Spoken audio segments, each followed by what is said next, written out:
បាទសួស្តីបងប្អូនទាំងអស់គ្នាខ្ញុំឃើញព័ត៌មាននេះហើយបងប្អូនគឺថាយើងរន្ធត់ចិត្តមែនតើណា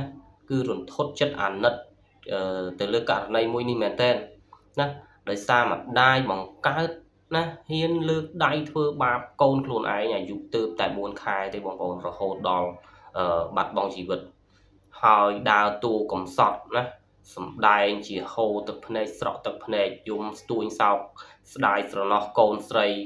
ដែលបានបាត់បង់ជីវិតទៅដែលគ្នាទើបតែមានអាយុទើបតែ4ខែទេណាប៉ុន្តែប៉ូលីសគឺលោកមានជំនាញមែនតើលោកព្យាគឺបានធ្វើកសលវិច័យព្រមទាំងអង្គការ CPU ផងដែរគឺបានធ្វើកសលវិច័យហើយដំបូងម្ដាយចិត្តអាប្រៃរូបនេះគឺអត់ចង់ឲ្យប៉ូលីសធ្វើការរកផុសតាងរកអីទេណាតាមព័ត៌មានដែលយើងទទួលបានបងប្អូនតពេលក៏ប៉ូលីសមកដល់គាត់ធ្វើកសលវិច័យទៅគឺគាត់មានការសង្ស័យទៅលើម្ដាយហ្នឹងទើបបញ្ជូនម្ដាយហ្នឹងទៅសួរនាំណាទៅសួរនាំអញ្ចឹងខ្ញុំមិនដឹងថាចិត្តរបស់គាត់នេះសាងឡើងពីអីទេបងប្អូនគឺសាហាវណាគឺសាហាវខ្លាំងមែនតើគ្នាទើបតែមានអាយុ4ខែសោះណាហើយមិនដឹងជាវាយធ្វើបាបឬក៏ទុកគ្នាចោលឬក៏យ៉ាងម៉េចរហូតដល់គ្នាបាត់បង់ជីវិតនេះណាវាសាហាវជាងសត្វដេរិឆានទៅទៀតបងប្អូនវាសាហាវជាងសត្វដេរិឆានទៅទៀតយើងជាម្ដាយឪពុកគេយើងគួរតែមានព្រំវិហារធម៌ណាយើងមានព្រំវិហារធម៌ចំពោះកូនណាកូនប្រពន្ធណាគឺពេញស្រឡាញ់ពេញថ្នាក់ថ្នមពេញបីបាច់ថែរក្សាហើយហេតុអ្វីក៏ចិត្តរបស់គាត់សាហាវព្រៃផ្សៃរហូតដល់ធ្វើនៅទង្វើបែបនេះទៅលើក្មេងដែលមានអាយុទើបតែ4ខែនេះណាខ្ញុំអត់ដឹងថាគាត់ចិត្តគាត់សាងពីអ្វីទេបងប្អូនខ្ញុំអត់ដឹងថាចិត្តគាត់សាងពីអ្វីទេប៉ុន្តែទង្វើដ៏សាហាវឃោរឃៅបែបនេះគឺយើងគឺទទួលយកអត់បានទេបងប្អូនទាំងអស់គ្នាគឺទទួលយកអត់បានទេទី1ក្មេងទើបតែមានអាយុ4ខែហេតុអីក៏គាត់ហ៊ានលើកដៃធ្វើបាបគ្នាណាទី2គាត់ជាម្ដាយរបស់គេឬទេណាគាត់ជាម្ដាយរបស់គេឬទេហេតុអីក៏គាត់ហ៊ាន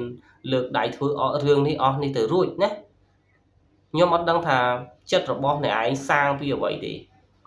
ណាប៉ុន្តែអ្នកឯងគឺជាម្ដាយរបស់គេហើយកូនទើបតែមានអាយុ4ខែទៅទៀតទោះបីមានរឿងខឹង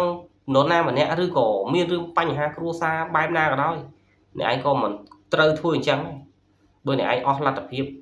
អ្នកឯងអត់មានលុយកាក់ក្នុងការថែរក្សាក្នុងការចិញ្ចឹមកូននឹងទៅទៀតអ្នកឯងគួរតែយកទៅមណ្ឌលកុមារឬក៏យើងបង្ហោះឬក៏ទៅរកភូមិឃុំដើម្បីរកជំនួយរកអីចេះមួយចេះពីរទៅតែចិត្តអ្នកឯងនេះគឺសាហាវព្រៃផ្សៃចិត្តអ្នកឯងគឺអាព្រៃដេរិឆានទុរយុសខ្លាំងមែនតើណាដែលអ្នកឯងហ៊ានធ្វើទង្វើបែបនេះទៅលើក្មេងដែលគ្នាមិនទាន់ដឹងអីនេះអាយុទើបតែ4ខែនេះតើអ្នកឯងជាម្ដាយរបស់គេដែរឬទេណាជាម្ដាយឪពុករបស់គេដែរឬទេចិត្តអ្នកឯងហេតុអ្វីក៏សាហាវសាមញ្ញបែបនេះណាអ្នកឯងជាមនុស្សកើតមកជាមនុស្សនឹងគេដែរហេតុអីអ្នកឯងគ្មានព្រមវិហារធម៌ចំពោះកូនបែបនេះបើអ្នកឯងបង្កើតគ្នាមកដើម្បីតែធ្វើបាបធ្វើទរណកម្មគ្នាអញ្ចឹងទេអ្នកឯងកុំបង្កើតគ្នាមកធ្វើអីដំបងឡើយអ្នកឯងកុំបង្កើតគ្នាមកធ្វើអីណាក្មេងគ្នាអត់ដឹងអីទេគ្នាដឹងតែយំទាបៅតែប៉ុណ្្នឹងទេក្មេងប្រពន្ធនេះគឺអត់តន់ចេះស្អីទាំងអស់ណាអត់តន់ចេះអីទាំងអស់ហេតុអីក៏អ្នកឯងសាហាវមកដែរតើចិត្តអ្នកឯងសាងឡើងពីអ្វីណាចិត្តអ្នកឯងសាងឡើងពីអ្វីចឹងសង្ឃឹមថាជំនាញរបស់សមត្ថកិច្ចលោកនឹងធ្វើការទៅលើរឿងនេះណា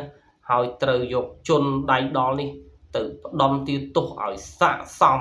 ទៅនឹងទង្វើដ៏សាហាវព្រៃផ្សៃដែរធ្វើទៅលើកូនបង្កើតរបស់ខ្លួនឯងដែលមានអាយុទើបតែ4ខែនេះរហូតបាត់បង់ជីវិតនេះឲ្យវាសមនឹងតម្លៃដែលបានធ្វើទៅលើក្មេងនេះណាដែលបានធ្វើទៅលើក្មេងនេះគឺខ្ញុំសង្ឃឹមជឿជាក់ទៅលើសមត្ថកិច្ចគឺលោកនឹងធ្វើរឿងនេះដើម្បីឲ្យស័ក្តិសមនឹងទង្វើដ៏សាហាវយង់ខ្នងបែបនេះណាដើម្បីជាការប្រមានទៅដល់ម្ដាយឪពុកផ្សេងទៀតនោះដែលបង្កើតកូនមកហើយ គឺតែងតែធ្វើនៅរឿងថោកទាបនៅរឿងស្មោកគ្រោកបែបនេះដើម្បីកុំឲ្យមានរឿងបែបនេះកើតឡើងម្ដងហើយម្ដងទៀតនៅក្នុងសង្គមរបស់យើងនាពេលបច្ចុប្បន្ននេះបាទសូមអរគុណ